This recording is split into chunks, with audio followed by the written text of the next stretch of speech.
Sebelum memasuki materi yang lebih dalam lagi, saya akan menjelaskan terlebih dahulu apa sih itu rekonsiliasi fiskal. Nah, rekonsiliasi fiskal adalah sebuah proses transparansi data dengan menyesuaikan laba komersil menjadi laba fiskal melalui koreksi positif atau negatif, yang bertujuan untuk menyelaraskan perbedaan antara standar akuntansi dan aturan perpajakan. Mengapa sih diperlukan rekonsiliasi fiskal? Tanpa adanya rekonsiliasi fiskal yang benar, perusahaan bisa saja justru membayar pajak lebih rendah dari aturan yang seharusnya, dan berujung mendapatkan sanksi administrasi yang merugikan.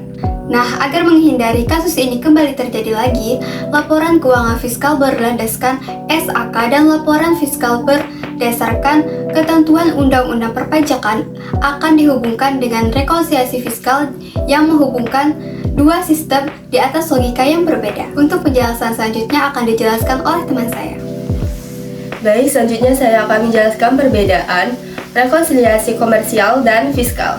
Ada 3 perbedaan dari rekonsiliasi komersial dan fiskal. Apa aja sih perbedaannya? Yang pertama yaitu perbedaan dasar hukum, di mana PSAK disusun oleh IAI mengacu pada IFRS, sementara peraturan pajak ditetapkan oleh pemerintah melalui Undang-Undang Perpajakan. Yang kedua yaitu perbedaan metode dan waktu pengakuan. Karena metode pengakuan pendapatan maupun biaya menurut pajak tidak selalu sama dengan menurut komersial. Dan yang terakhir dan yang ketiga yaitu adanya biaya yang diakui secara komersial tetapi tidak diakui secara fiskal. Contohnya yaitu biaya jamuan bisnis yang secara komersial dicatat sebagai beban operasional tetapi secara fiskal hanya bisa dikurangkan jika memenuhi persyaratan tertentu yang ketat. Selanjutnya akan dijelaskan oleh teman saya. Nah, teman-teman, selanjutnya saya akan jelasin tentang koreksi fiskal positif. Nah, teman-teman tahu nggak sih apa itu koreksi fiskal positif?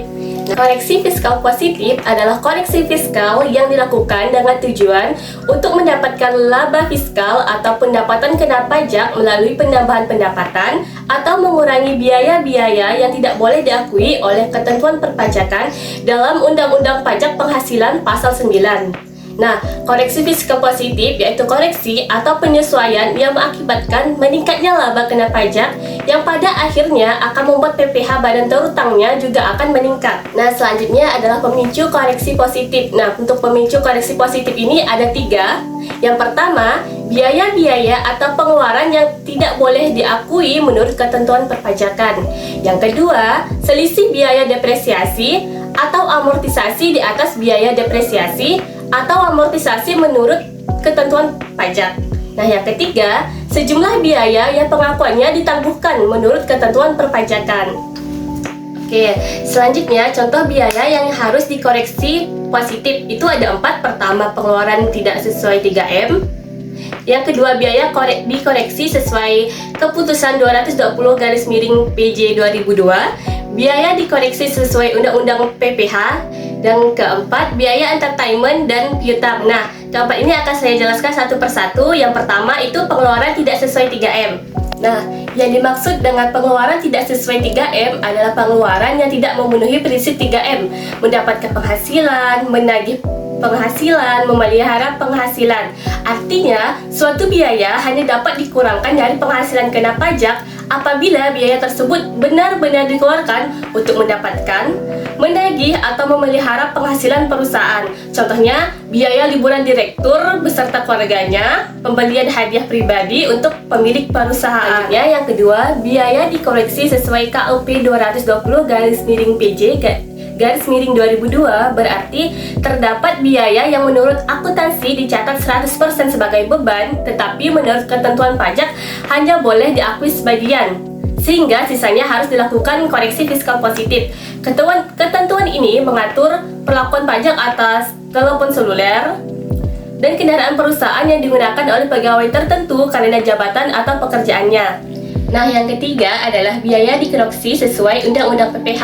Nah, berarti terdapat biaya menurut akuntansi diakui sebagai beban, tetapi menurut ketentuan dalam Undang-Undang Pajak Penghasilan atau Undang-Undang PPh, biaya tersebut tidak boleh dikurangkan atau hanya boleh dikurangkan sebagian. Oleh karena itu, dalam rekonsiliasi fiskal, biaya tersebut harus dilakukan koreksi fiskal positif. Nah, yang terakhir adalah biaya entertainment dan piutang. Biaya entertainment dikoreksi positif apabila tidak didukung bukti atau daftar nominatif yang lengkap, sementara itu piutang tak tertagih dikoreksi positif jika tidak memenuhi persyaratan yang ditetapkan dalam ketentuan perpajakan. Oke, selanjutnya akan dijelaskan oleh teman saya. Nah, selanjutnya saya akan menjelaskan contoh simulasi rekonsiliasi fiskal pada PT Sejahtera Bersama. PT Sejahtera Bersama memiliki laba bersih komersial sebelum pajak sebesar 500 juta rupiah. Setelah dilakukan pemeriksaan berdasarkan ketentuan perpajakan, ditemukan beberapa transaksi yang perlu dilakukan koreksi fiskal. Nah, yang pertama, biaya sanksi administrasi pajak sebesar 15 juta. Biaya ini tidak boleh menjadi pengurang penghasil kena pajak, sehingga dilakukan koreksi fiskal positif. Yang kedua, biaya jamuan makan sebesar 30 juta rupiah. Dari jumlah tersebut, hanya 20 juta yang dapat dibuktikan dengan daftar nominatif, sementara 10 juta tidak memiliki bukti yang memenuhi syarat, sehingga dilakukan koreksi positif. Yang ketiga, biaya pengobatan karyawan secara natura sebesar 25 juta rupiah. Karena termasuk natura yang tidak memenuhi syarat sebagai biaya yang dapat dikurangkan, maka biaya ini juga dilakukan koreksi positif. Keempat, terdapat pendapatan jasa giro sebesar 5 juta rupiah.